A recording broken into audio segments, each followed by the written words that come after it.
Well, hello and welcome to episode 22 of the Ascension Speed Show. I'm Lyft, and today I am joined by Captain Scotch. Hello, Scotch. Hey, Lyft, how you doing? I'm well, and we also have Cannon Fire 40. Hello, Cannon. Hi, great to be back on the show. Yeah, it is really great to have you back. You were gone for a little while, a small break. Yeah, I was away from the game from mid-2019, just before the Pillkeeper, until around now. I came back because Philemon, small shout out, did a one-day 1,111 turns run of Robot, and I love stunts like that. And I heard about that from a real-life friend and came back around, and I'm really glad I did. Very excited to talk about your one-day run in Quantum Terrarium. Looking forward to talking about it. For those that don't know, what kind of role do you play in Kingdom of Loathing? I am on the volunteer dev team, which means basically that we get to see what is coming up a little before it's coming out and provide feedback on numbers, tweaks, suggestions, ways to make content more interesting and fun. I don't have the ability to make any code changes or anything, but I get to provide input on numbers and design choices. And I assume test for bugs and whatnot? Yep, that is a big part of it, is finding and fixing bugs so that things aren't broken when you get to play them. What was your involvement as far as how this Summer Challenge path developed? Was it always called Quantum Terrarium, or did it have another form or tweak made to it? If you were around right when this path released, you probably saw in Valhalla the broken text only familiars. The path was originally going to be a completely different path. It was called the Bodyguard. And the premise was that only attacking familiars could deal damage, and if you did anything else, it would always deal 0 damage.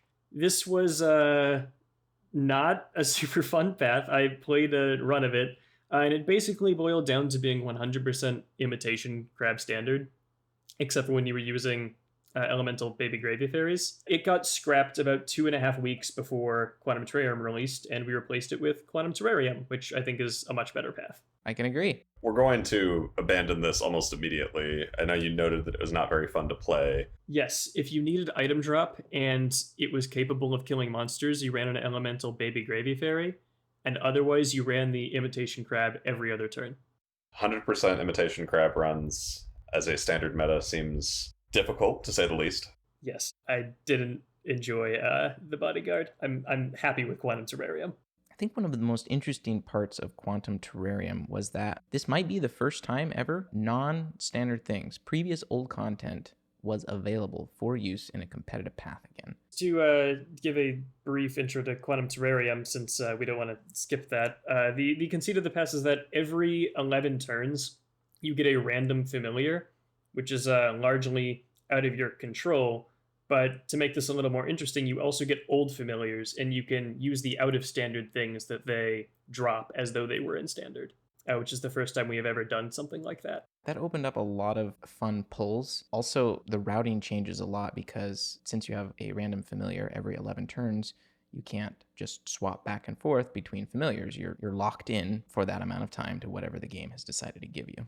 Was the ability to influence familiars part of QT all along? Not from the very get-go. Originally, Quantum Terrarium was just every 11 turns you get a random familiar. There were some concerns that this would be completely untenable from a competitive perspective because that's all RNG. How do you balance that? There were things discussed. There were a lot of things that could have happened. Discussions were pretty intense around how to make sure that it was interesting and fun. And we came up with the QFIDMA that lets you, every X amount of turns, choose your next familiar so that, sure, you don't get control of your familiars most of the time, but there are a few disproportionately powerful familiars that make an impact, and you can choose to get those as a guarantee and not be at a disadvantage to a player who got them by chance, or at least at a minimized disadvantage. I guess now that we're talking about it, it's probably good to start getting into the actual general QT stuff, all of the routing questions. There are a few familiars that are just unambiguously a little bit more powerful than the rest of them. What kind of familiars for you, Cannon, kind of stood out as the cream of the crop? They tended to be I think the cream of the crop were pretty much the same in hardcore and softcore, with maybe a little bit more for your rollover familiar in hardcore.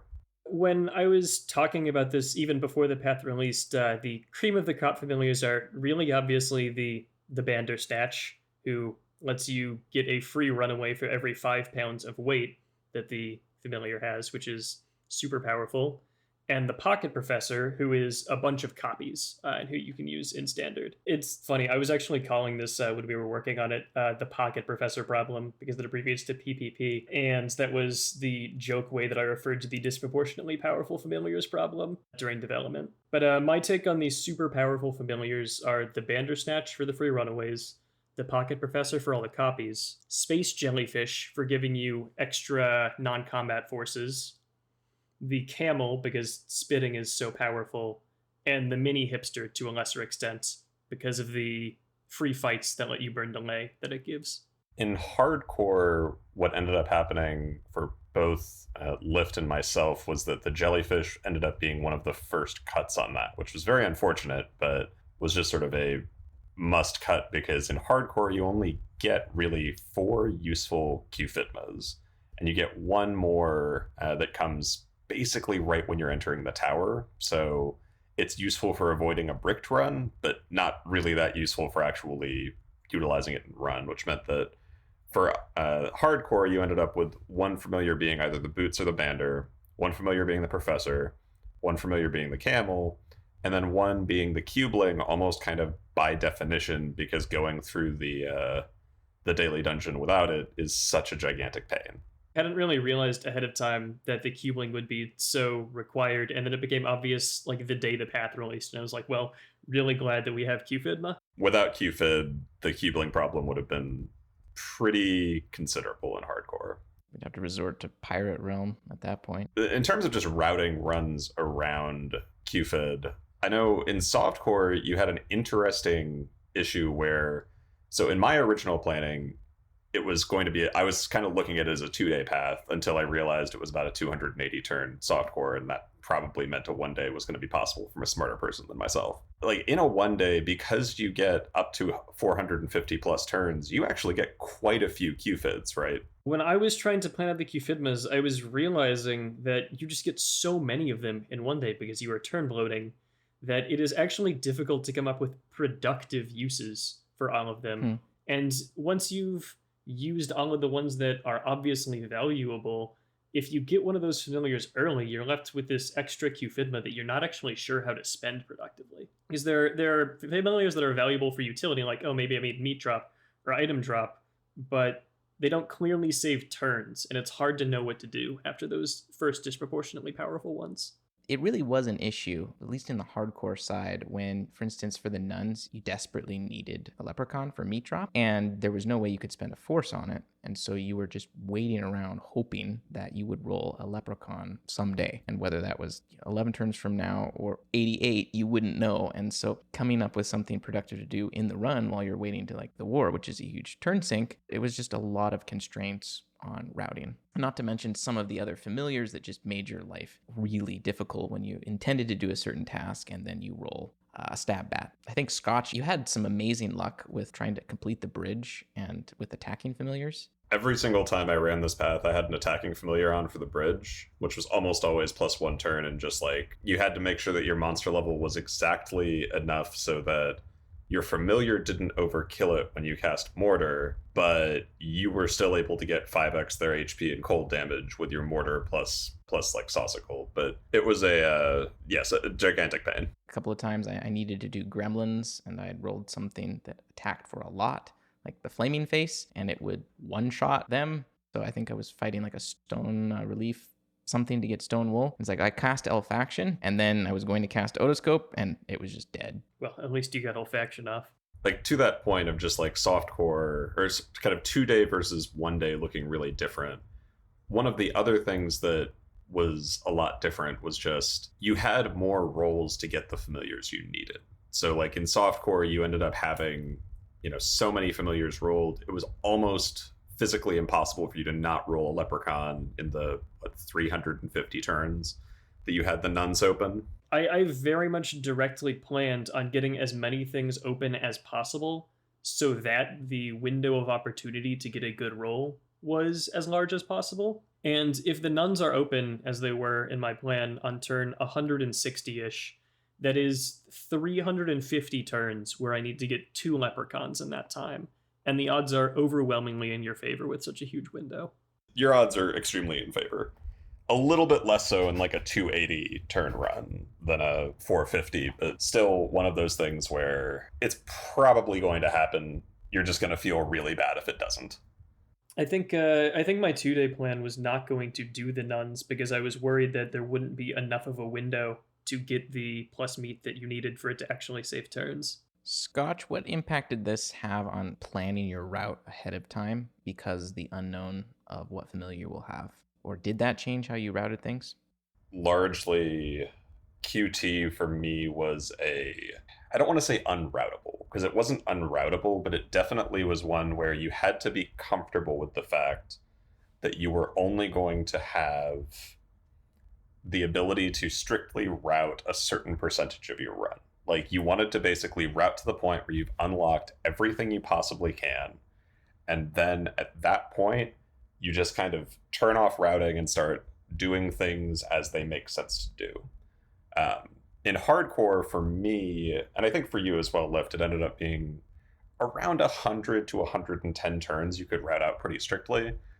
Canon, how much was it for you in softcore? It was around 150. The first 88 turns are extremely exacting because you need to get everything ready to use the camel on turn 88 in softcore. And then the next 80-ish turns are less strict, but you need to get the war open and the side quests done so that you can use the jellyfish in the war. And then after that there is no real planning besides do whatever makes sense based on your familiar. I do find it kind of funny that all of us kind of gravitated towards that general structure of like, hey, we're going to route very explicitly for a small period of time, and then we are going to just do whatever makes sense because holy crap, this path can be chaotic.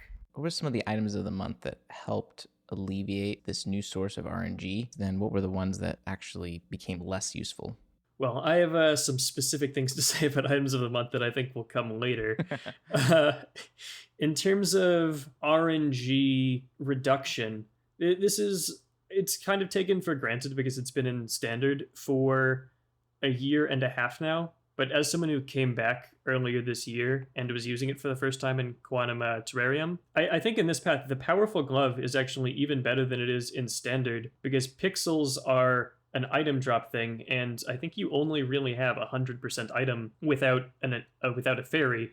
And so without it, it takes care of all your pixels, and without it, you would need to have an extra 11 plus fairy turns, which is hard when you are so constrained in terms of your turns. That makes sense. And then obviously some familiars are less useful because you can't control when they show up. Yes, you can't use the camel the way that you can in Standard. You can't use the snapper the way that you can in Standard. I don't think you're really using the Crimbo Ghosts except maybe for leveling in Standard, but you can't use those either. From a leveling standpoint, one of the really fascinating things, and I mean, we'll get into this like a little bit later in the softcore sense because your solution to this was incredibly cool. But in hardcore, there was a lot of really interesting usage of items of the month to try and figure out how to do leveling. Professor is really core to leveling in Modern Standard. You ended up having kind of 2 versions of the run plan for hardcore. The first was, hey, let's try and make Professor let's try and make Professor the first familiar, but push off your Q-Fitma by 2 cycles in order to try and make that happen. Obviously, it basically makes it so that there's no margin for error on your other familiars because every one that you push gets you closer and closer to not being able to push your tower familiar and potentially giving yourself a plus 11 turn run brick later. But what you end up doing is you just kind of, hey, we've got 33 turns until the Professor, let's just grab as many stats as is humanly possible to grab, and then just copy all of our Cramcos and hope that we can get to like 11.5.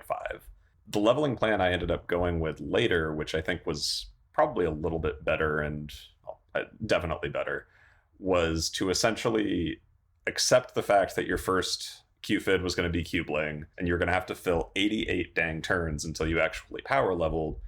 But as long as you level just enough, you can still accomplish the level 7 quest. You can still advance a few things in like Spooky Forest. You can do a few things elsewhere that don't require dipping into your delay zones. And you end up getting right there to right around level 9 at turn 88, which allows your professor to get you all the way to level 12, which is really, really nice. And looking over at your route, there are some things that come so close. The stats you get from the ballroom, Yep. finishing the crypt boss and opening the chest, exactly enough. Yep. That hits you to like the bridge quest, because otherwise there's just nothing to do. It's one of those things where you have to give up something. There's no way that you can kind of have it all, which means you have to do at least one thing mildly suboptimally, and it's just a question of what suboptimal thing are you going to do in those 88 turns that hurts your run the least and allows you to get to where you need to just open everything up and get to that kind of freeform no route period that we were talking about earlier.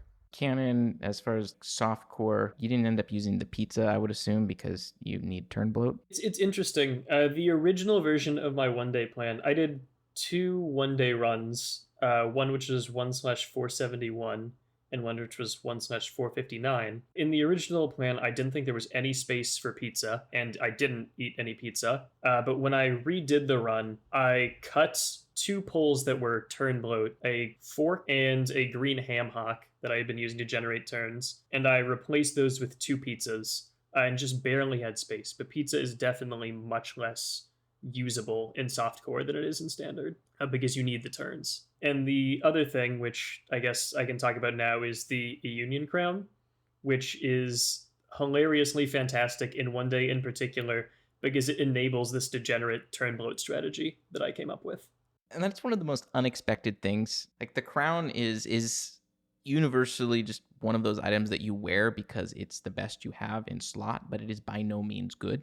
And the fact that you were able to do something powerful with the crown just blows my mind. When I was looking at the crown, I went, oh, well, this does not seem like it's going to be, run defining in the way that things like pizza are or that the Pocket Professor can be. Originally trying to plan out a one day when I was trying to figure out if one day was possible, because I think Scotch had the same moment where I was looking at my 2-day plan and going, it is 285 turns, and that is getting very close to one-day territory.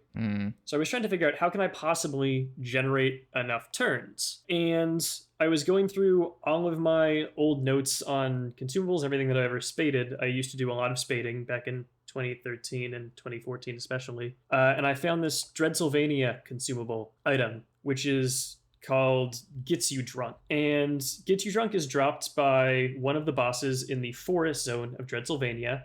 You get somewhere between 3 or 4 of them if you are doing a hard, fully loaded Dreadsylvania run. And if you look at the best booze page on the wiki, they won't seem that good. They'll say they're 4.5 adventures per drunkenness, because they give you 8 to 10 turns for 2 drunkenness. But they have an extra feature, which is, I guess a little known apparently, where they add a flag to your player where after you drink one, for 3 combats, you will take a huge amount of hot damage.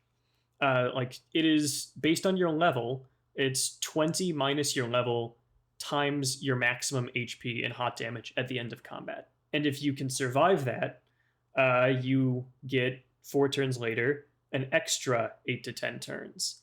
And so this turns them from a 4.5 adventures per space item into a 9 adventures per space item, which makes them really, really powerful and the best use of organ space that isn't Astral Pilsners. Well, and I don't know why I had it in my mind that those were level 13. I was looking at this and going initially, well, surely you need to be level 13 to eat these. I knew from my spading that you could eat them at lower levels because I had spaded the 20 minus your level formula originally in 2013, and it was there in my notes document about the damage that I took at level 1. I was thinking, how can you possibly survive this much hot damage? You need 21 hot resistance. Sorry, you need 18 hot resistance at level 13, which seems maybe doable.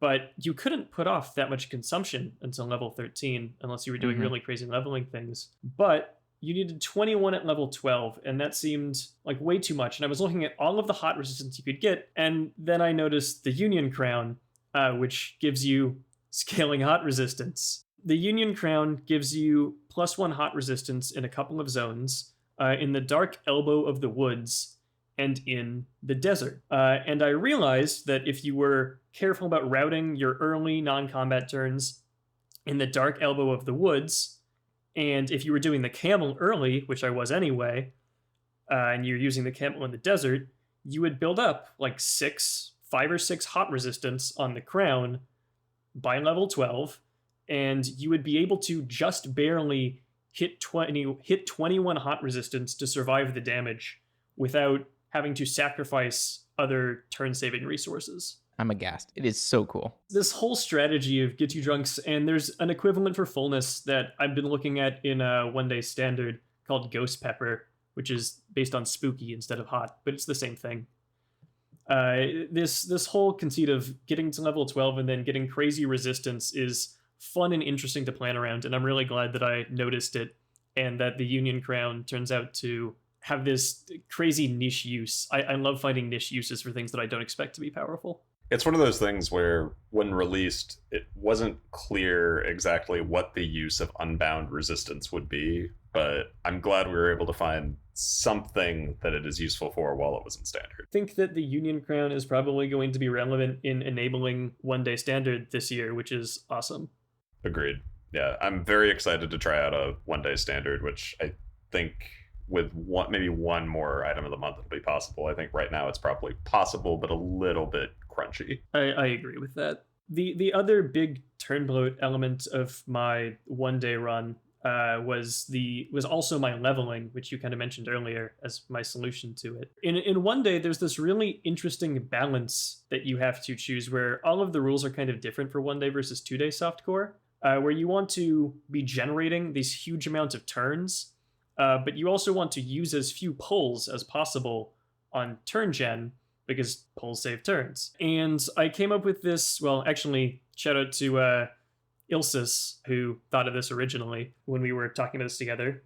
The plan was to use this old item from the internet called the Gallon of Milk, which is a 15 fullness awesome food, and which gives you 500 substats to everything. But with the red rocket from the fireworks shop, you can multiply that to 2,500 of each substat, and with a salad fork that gets multiplied again by 1.3, while also increasing the turns it gives from like 70 to like 98. And suddenly, with 2 pulls, one for the Gallon of Milk and one for the fork, you're getting 3,000 plus to all substats, turn 0, eating this. And then with your +% stat modifiers, you actually end up getting about 6,000 main substats on turn 0, while simultaneously generating tons of turns using only 2 pulls. And so that is really efficient pull usage and also basically all of your leveling. And it enabled this routing strategy where I hit level 11 on turn 11 and was able to very quickly get things open and set up for the camel on turn 88. Yeah, that's incredible. There's a lot of really cool turn bloat strategies that are enabled by having all of this old stuff suddenly in standard. I know you had mentioned, or I think it might be Sawyer that mentioned that some of the rewards from the Grimstone Golem quests are kind of interesting for different reasons that are not quite turn bloat. One thing that I had in my original one-day plan that I ended up not using was the idea of getting a transporter transponder and actually completing the quest to get the 200 lunar isotopes. The idea here being that it takes roughly 20 turns to complete the quest. With those 20 turns, you're spending these 20 in a scaling power leveling zone. So you can essentially use it as a roughly leveling pull that also, or not pull, but roughly leveling tool that also happens to give you 2 very, very large drinks or 2 very large food items that generate more turns than anything else you're going to get in run. I ended up my general thought is that this probably was not the right idea. I think the way you solved all of these problems is a lot more clean and useful than that. But the idea that just pulling random stuff out of old familiars can bloat a bunch of turns and create a bunch of interesting space to do one day shenanigans is really, really cool. Yeah, I completely agree. I mean, I was pulling the pills from the xenomorph, which you mentioned, and those pills are -1 drunkenness or -1 fullness, and I think I pulled the drunkenness one. You know, it's funny, all of these old items that you had to consider pulling.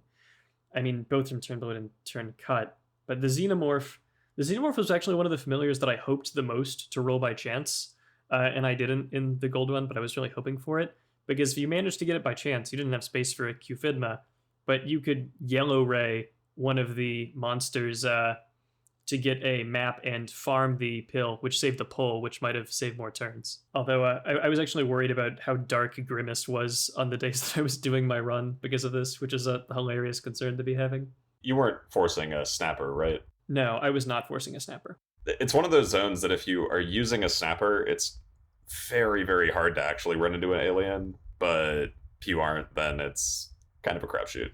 For the benefit of the listeners who aren't as familiar with this item of the month from like June 2009, the pills we're talking about are a 10% drop on alien monsters in this one zone. And the number of alien monsters versus the number of non-alien monsters is based on the darkness of the moon, which varies from day to day. Asmodeus says they're on the dude monsters, not the aliens. Yes, this is correct.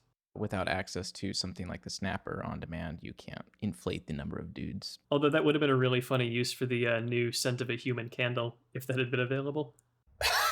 Oh god, that's a good point, actually, yeah. In addition to all of the turn bloat, I know there were a bunch of weird breakpoints that you encountered that made either like little known items of the month useful or just sort of were strange things that ended up being unreasonably important in your one day. Can you go over any of those?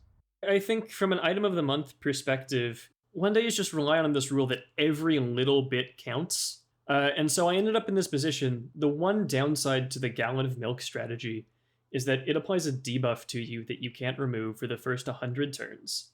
And that debuff includes minus 10% item drop, and you are already low on item drop. And so when you cast everything with item that you have available to you, you come up just short of being able to cap 30% drops. An extra 10% item makes that difference. And so I found myself equipping the Guzzler tablet as a means of getting that last little bit of item to cap 30% drops, which was very fun to me that even Guzzler managed to play its part in being relevant.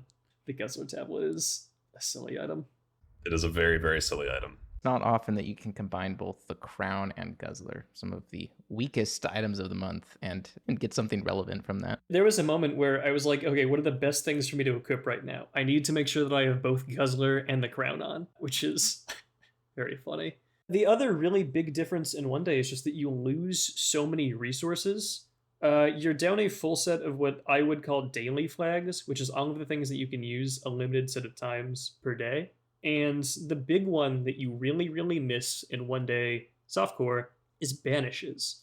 Because you have enough banishes, I think, in standard right now to banish everything that you really care about banishing. But in one day, you really don't. And some of your banishes come from the Saber, and the Saber usage is much more constrained in one day. So you are really wanting for banishes. And this makes your class choice a lot more selective, because Batter Up is suddenly way more powerful on the Seal Clubber. Because sure, it takes a turn, but it's an infinitely reusable banish. Speaking of just kind of things that you have to eke a little bit out of, did you end up using the retrospects much in the run? How useful were those to you? I didn't use the retrospects nearly as much as I think you might otherwise, because in one day your accessory slots are so constrained. At all times, you are equipping the Powerful Glove because you need pixels. You're equipping the Mafia Thumb Ring because you need turns. And then it's only your third accessory slot that has any give. The retrospects, I found a really good use for them was in Oil Peak, because you don't have enough item to get all of the bubbling crudes, and the retrospects usually give you that extra one that takes you from 11 to 12 and saves the extra turn when you're getting the jar of oil. That's awesome. That makes a lot of sense. Of course, if you need item, you probably have the Guzzler tablet on, so it's a toss-up. The other really interesting thing that I found is that you have way less uses of Sneak Assault, especially in Quantum Terrarium, over Standard, and fewer non-combat forces means that where you use them is more important. And I got screwed in a testing run by this, and so learned the lesson the hard way, but did it correctly in the actual runs that mattered. One of the obvious places to use Sneak Assault and non-combat forcing is in 5% combat zones where you need non-combats, and the relevant ones in the run are, sure, there's the Friars, but there's also the zones in the castle. I think both the ground and the top floor, not the ground, the bottom and the top floor of the castle. The Friars have a pity where if you don't get the non-combat, you will get it within 5 turns, and the castle does not. And so it is a variance reducer to use the forces in the castle. I mean, in the top floor of the castle, it's kind of weird because you have the Shen Snake coming up, and you want to kind of fish for the non-combats. I was using the backup camera on Snowman Assassins, which lines up nicely there, to simultaneously burn delay while looking for the non-combats while trying to get the snake, which is a lot of things to be doing at once. But if you find yourself past the snake without having gotten the non-combats, the castle is just a better place to use a Sneak Assault than the Friars, because you can get a long tail of bad luck in the castle, and you can't get the super long tail of bad luck in the Friars, even if I think we can all agree 5 turns is a long tail of bad luck. I know you were talking a bit about just sort of like the interesting piece of the variables Shen delay, and how sometimes you get the snake on the 4th turn, sometimes you get it on the 6th turn. What were some of the impacts that had on your routing and your run and potentially your bander usage? The snakes were strange because you want, as someone who's optimizing, to plan out all of your delay use precisely. And when the bander is coming up in my route, I had to use it on one of the snakes, which meant that I had to, in order to have enough delay to burn with it, rather, or delay available to me.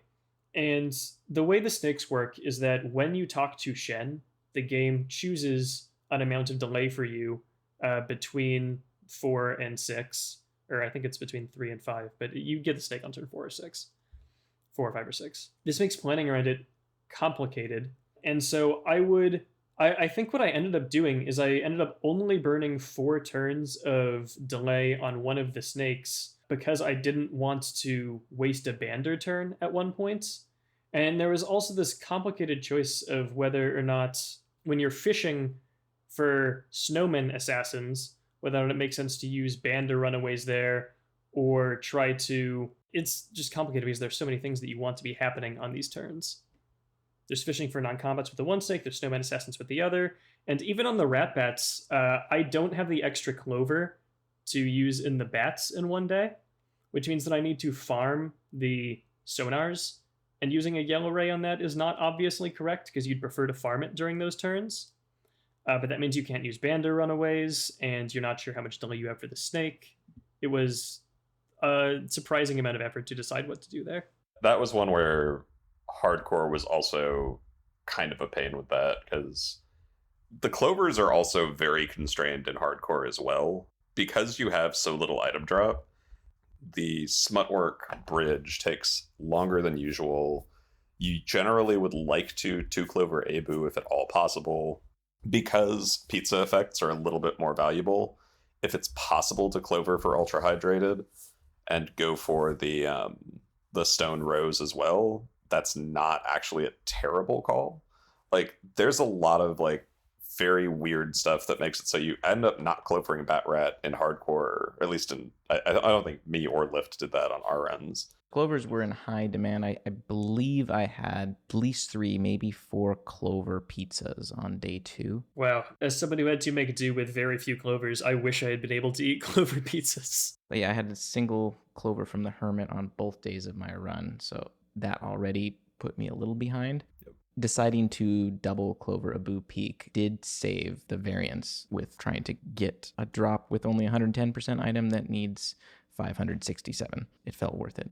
I really wanted to double clover Abu Peak, but with the protesters being as they are, I couldn't justify it in one day. Yeah. Again, don't have this ability in a one day. I believe I substituted a Sneak Assault for a Sunday pill Got it. instead of a Clover to make it work. Clover pressure in this path was pretty high because Clovers end up mitigating a lot of the things that this path kind of takes away from you, which is really interesting. One other just minor strategy note, you mentioned how the retrospects are really good for Oil Peak. They're also really good for Rat Bat Delay because you end up capping almost everything except for the sonars.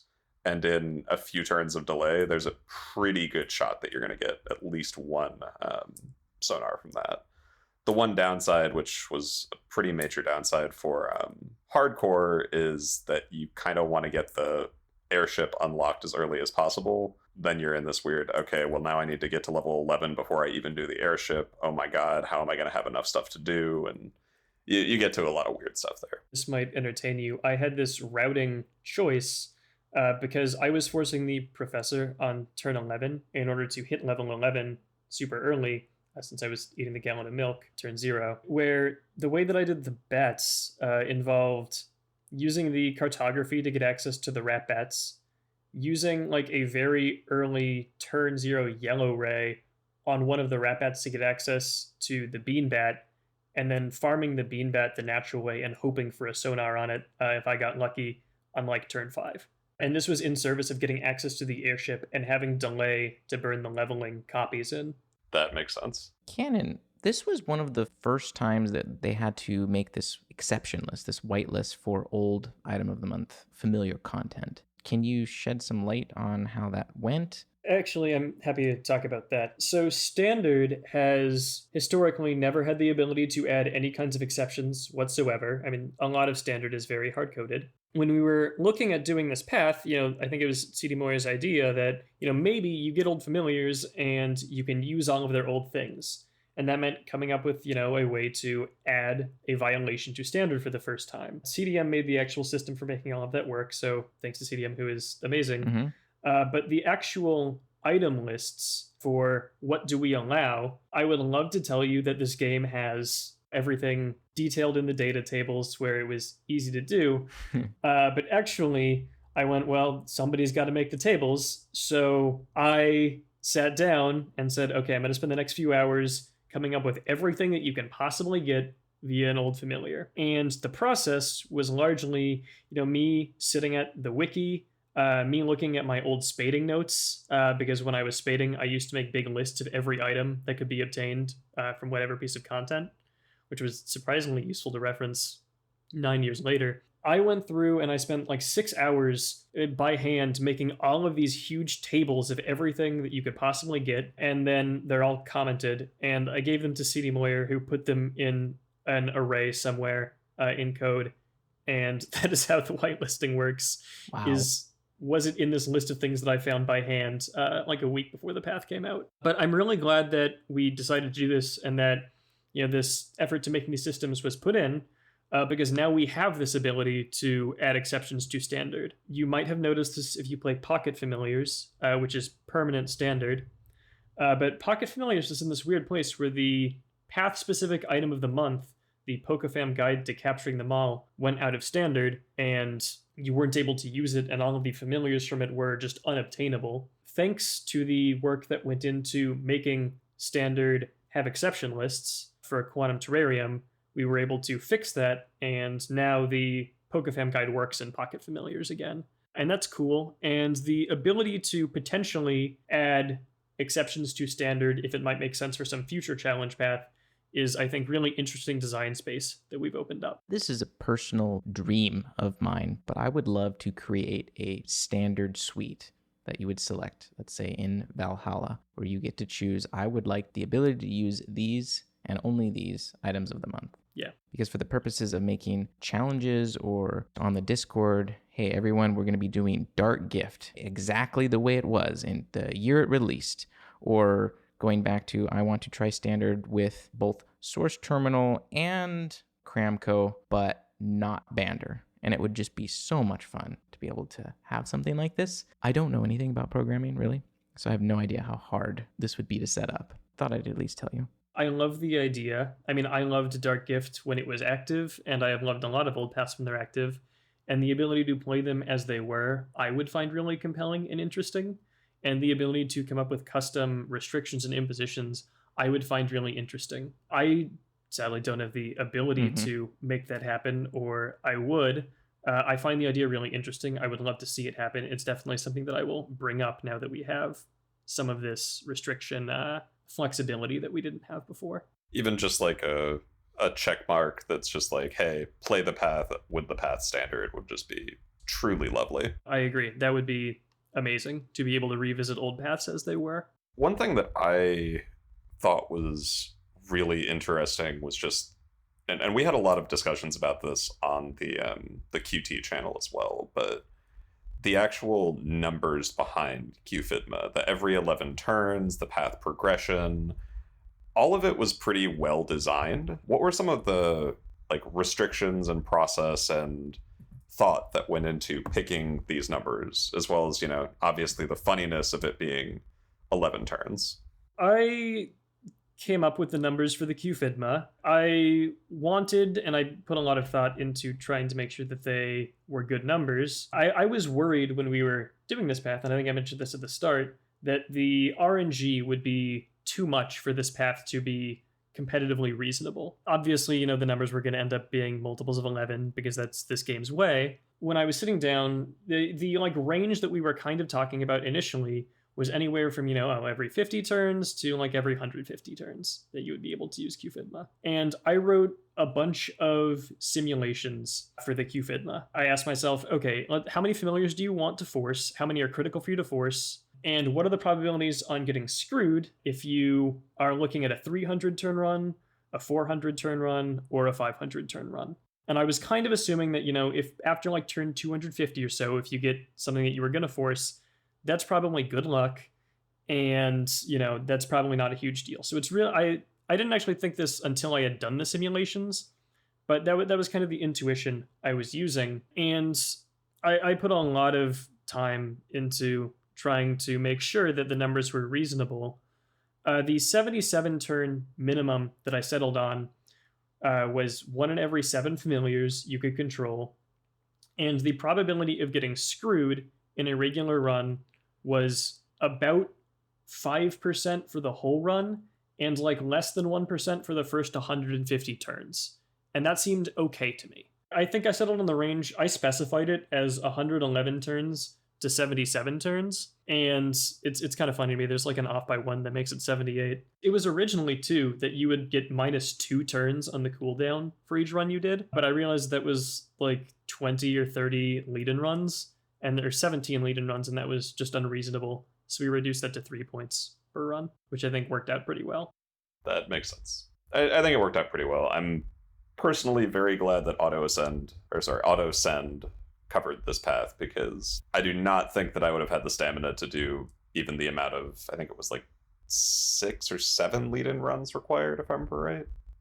Yes, I also automated my lead-in runs, and I am grateful for the ability to do that, because you cannot play out every run in the same way in Quantum Terrarium, which adds a little mental burden to doing lead-in runs. It's not present for other paths, too. One other development question that I wanted to make sure we covered were just like some of the... Obviously, there are some items of the month or some old familiars of the month that are really easy to whitelist. Like, they're just a familiar Yes. that doesn't drop anything, like the cat burglar. Yeah. You got to do the familiar equipment, the familiar, and that's it. What were some of the ones that were either particularly hard or would have been hard if it wasn't for your own spading? It's really the content familiars, because, most familiars are innocuous. They'll have their familiar equipment and they'll have, a couple of drops.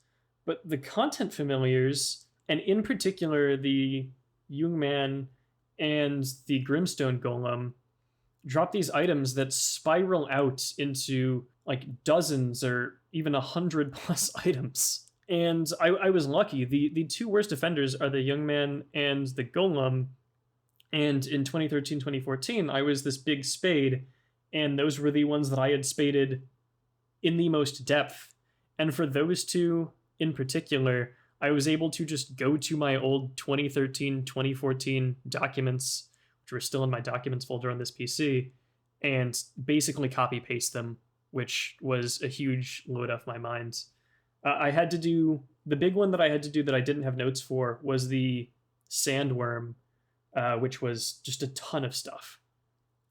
There's so many things that you can get from these familiars that don't seem like they're derived from the familiar, but they are. We ended up just not even allowing the trick-or-treating tot because it was so weird to handle with the way that it dropped stuff. There were a couple familiars that we didn't allow, but the tot was just because figuring out how to deal with the standard restrictions with it was just bizarre because it affects shops. What were some of the familiars that were not included, and what were some of the rationale behind that? I know you got tot. I think there were a few others.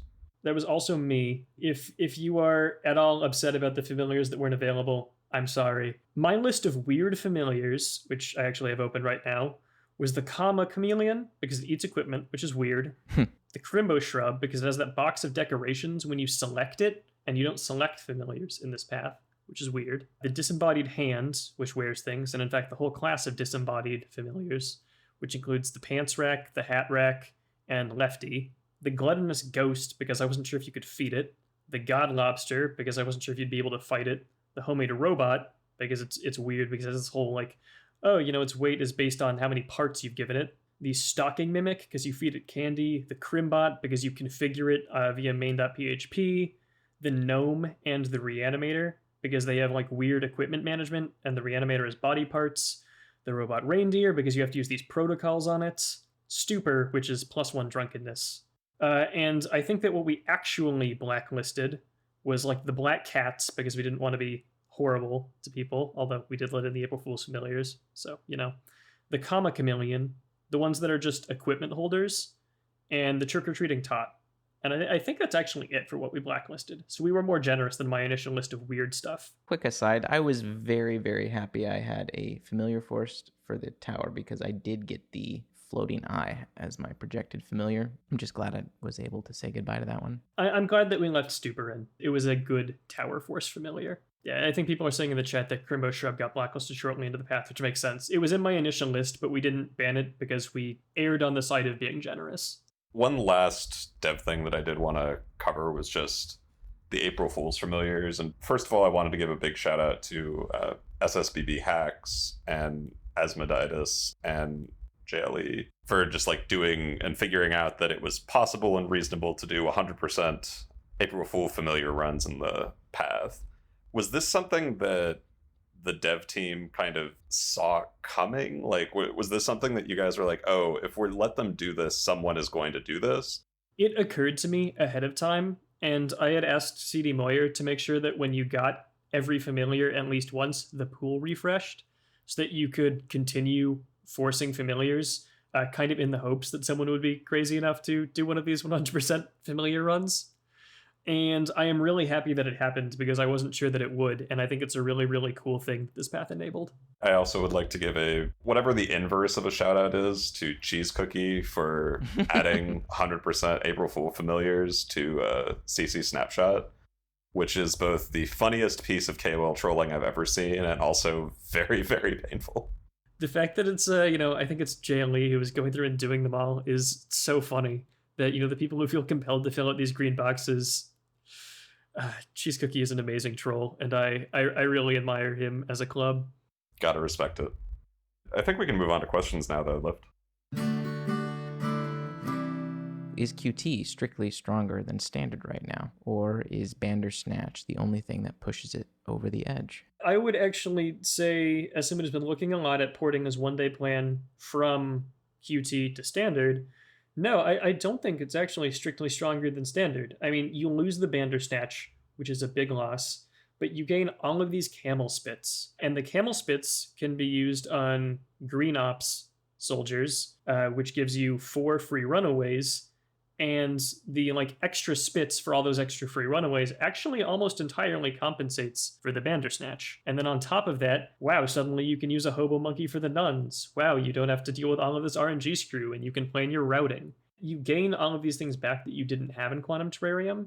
And actually, I think they are...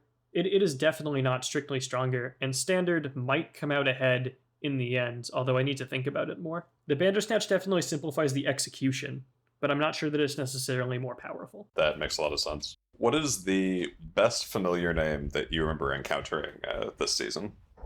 I am obligated to say Big Chungus. Please do. I think the best familiar name that I encountered was Big Chungus. There were some other, I don't know that I saved any of them, but I was always really happy when I got a good familiar name from someone. Someone in the server, Malibu Stacy, I got her camel in the Gold Star run. And I don't think it had a particularly special name, but I really liked seeing players' names that I recognized in the runs. And I liked when players messaged me thanking me for their for my familiars that they had rolled. I got one of those messages too, and that was great. I did not get any messages, which was very sad because most of my familiars are just named after random historical figures. I think I've got like Kofi Annan, my Jillo Lantern. I think I've got some characters from War and Peace. Like, I was really hoping that someone would roll one of my familiars and just be like, what are you doing? Why is your terrarium like this? What have you done? Yeah, my familiar names are all one-word jokes. When I just sat down and gave them all joke names in like 2012, and I hope that anyone who rolled them appreciated the like stupid jokes that I tried to make 9 years ago. I don't even remember what most of them are named. What is the spiciest strategy, if any, that you came up with that just didn't make the cut for your final run? There are a couple of these that I had. There's this crazy thing. Back when the plan was a 2-day run, the big question was how to use the Bander effectively. And I think I came to the conclusion that a turn with the Bandersnatch was the most valuable resource in the run. And I had this crazy plan where you would use the Platinum Yandorian Express card twice to extend the community service buffs to 11 turns to cover the Bandersnatch. And then you would use all of your free kills and a sneak assault to make it through the billiards room and the haunted library using only free kills so that you could get access to that delay while having the Bandersnatch up. And it was this crazy routing stuff that allowed me to burn like over 60 turns of delay with the Bandersnatch in one shot, which was insane, and I loved it. And even besides that, I had this plan for leveling before the Red Rocket came out, where I would pull the Glitch Season reward name, which is this PvP season reward that gives you a monster that's a free fight that's 5 times the number of days that you have used it monster level. And I have a pretty big one over the years where it's like a 2,500 monster level per one that I pull. And that was my leveling plan until Red Rocket made the gallon of milk better than that. I will say, as a shout out for people that don't loop and have not had implementing their glitch reward in their breakfast, I do hope it gets capped someday so that there is a chance for people to catch up with people who have an unbounded glitch reward.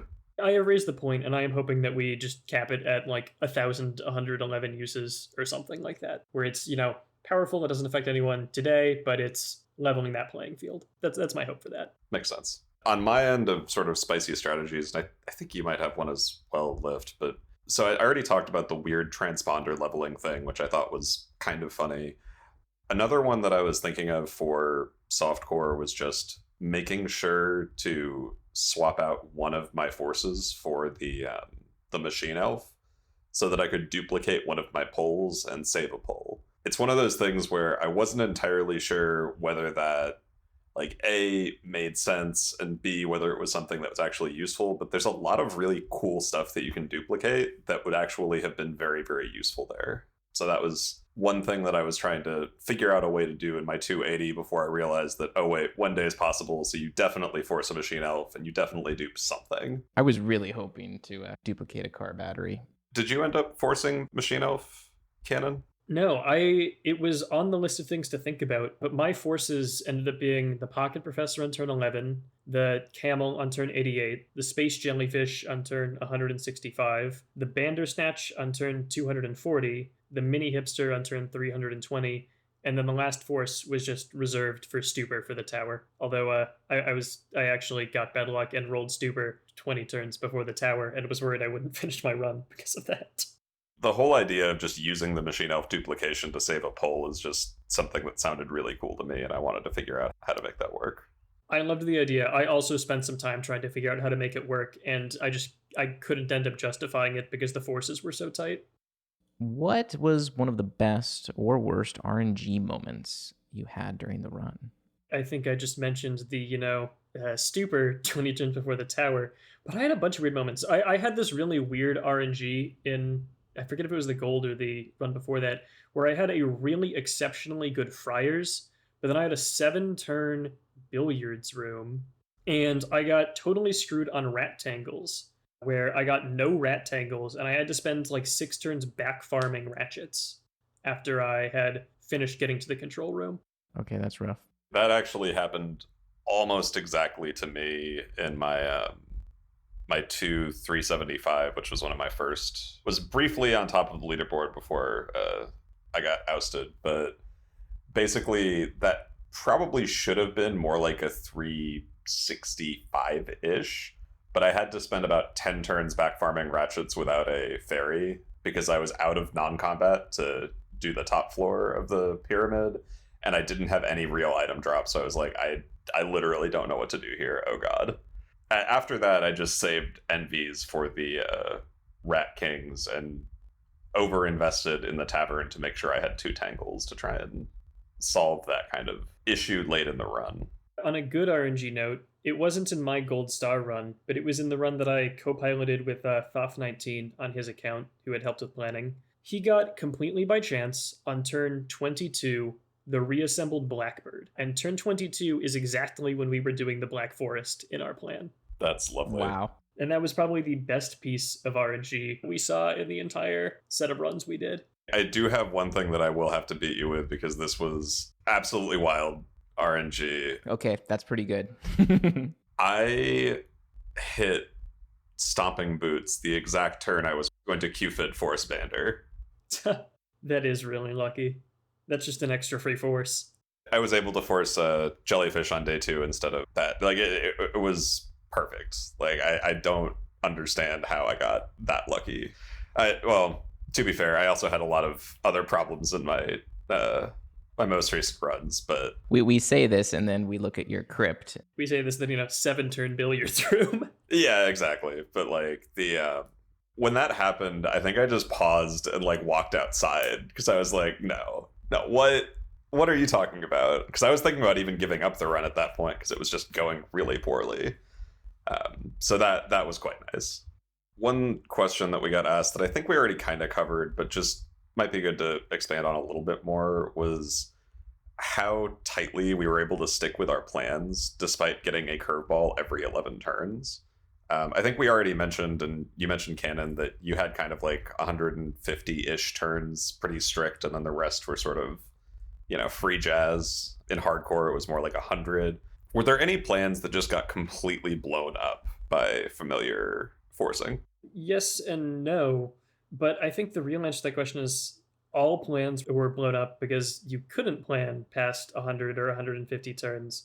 I mean, without knowing what familiar you were going to get, you just had to open things up and be prepared to take advantage of things opportunistically. And so the way in which the curveball really impacted you was by preventing you from doing the normal route planning that you do. You couldn't stick to any hard plan. That was just what the path was after 100 and 150 turns, you can't plan past that point, and you roll with it. Seems about right. Same experience in hardcore there. I think that kind of leads into our final question is, did you, all of us, find this a fun path? I would say kind of. I found it more fun than Robot for sure. Despite missing out on gold in the end, I really did enjoy the overarching planning process for QT. I think that the semi-standard attributes of it were really, really fun. The overall experience of playing it, I'm very much a planner. I know I've gotten made fun of a little bit in the server for my intensely detailed routes that are almost psychotically detailed. You can't do that in QT, and I think that did harm my enjoyment a little bit. Was just the nervousness of playing through the end of day 1 and the start of day 2 until you get to that point in the run where everything's kind of decided for you. That wasn't super enjoyable to me, and there was a little more RNG here than there is in a normal path, but overall, very fun, really cool idea. Just a little bit more nervousness playing it than I perhaps would have liked. Same here. I did enjoy the path. The extra RNG was difficult, and Cannon ran the numbers in that 1-ish% chance. Just get a camel on turn 22, and your run would immediately be at least 9 to 12 turns slower. That's not great, but I really liked the non-standard things becoming a part of the standard suite for the path. I think that softcore probably would have been a lot more fun. Yeah, I will speak to that when I'm answering. I think hardcore, for the most of it, is you can only have so much fun with a pet rock and a levitating potato and the attacking familiars when you just really would like a fairy. Please give me a fairy. I have no item drop, please. And then just not getting fairies, ever. I mean, that's about as much fun as you can expect. But softcore, you could pull things to alleviate that.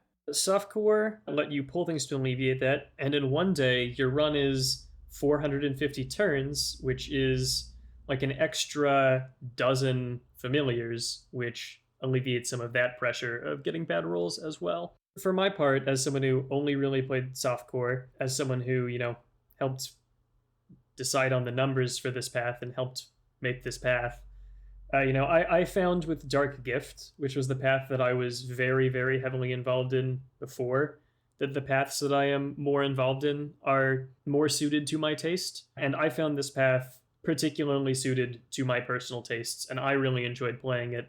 I mean, I did three or four, depending on how you count, one-day runs, one of which failed, and enjoyed them and did not feel like I didn't want to do another one when I was done with 3 and going into that last one, which ended up being the Gold Star run. So I think that speaks for itself. I did want to say, Lyft, I know you already welcomed back Cannon, but it is really nice to get sniped by you at the end of a season again. Yeah, sorry about that. Feels bad. That was not facetious. I'm really, really happy to see you back, kind of coming back at the end of seasons and sniping. Really long drought because I didn't play Goo because it wasn't to my taste, and then Robot looked so miserable that I decided I think I might have more fun not doing it. So it was really nice to play a KOL challenge path again and stick to the old tradition of snipes. It was nice on my part to competitively play a KOL challenge path again too. The last time I did was Dark Gift. So that was a while, and we have a whole different set of tools. I'm sure you had fun learning pizza. I had a lot of fun learning pizza. I had a lot of fun learning Union. So many powerful items of the month. Basically equivalent. Yep. Yeah, I agree. Cannon, I'm so pleased that you were able to make some time. Scotch, thanks for arranging your schedule to be able to visit and talk about Quantum Terrarium. Thank you all for listening or listening live, and we'll see you next time. See you, folks. See ya.